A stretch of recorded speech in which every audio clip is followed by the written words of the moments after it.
brands are seemingly giving up on compact phones entirely, but not Asus. We got your back.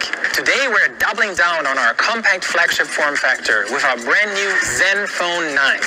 It's even more compact and comes with improvements all around. You gotta admit, depending on the size of your hands and where and how you use your phone, it's tough, if not impossible, to use a big phone. And they can be a bit hefty and challenging to pocket. Our Zenfone 9 fits into pretty much every pocket, and it's not just smaller, but notably lighter than regular flagship phones too. Our goal from the start was to make the Zenfone 9 the most comfortable to hold and most convenient to use with a single hand.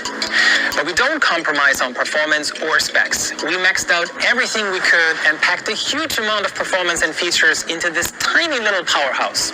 Compared to its predecessor, the Zenfone 9 has flat sides and slimmer bezels. As a result, it's easier to pick up, more comfortable to hold, and looks more modern. As an added bonus, the flat sides allowed us to use the internal space more efficiently. This allowed us to keep the same weight of the Zenfone 8 while bumping up the battery size and go for an even better camera system. There are 4 color options: a nice and clean moonlight white, a flashy sunset red, a calm starry blue, and my personal favorite, a classy, sexy midnight black. The back of the Zenfone 9 features a grippy texture that doesn't smudge, doesn't show fingerprints, and won't crack or shatter. And for anyone who wants some extra protection, let's say if you have kids around, you can still pop on a protective case. We actually include one straight out of the box. Our focus on making a flagship phone that's ultra compact and lightweight isn't limited to the phone itself, but it includes the user interface as well.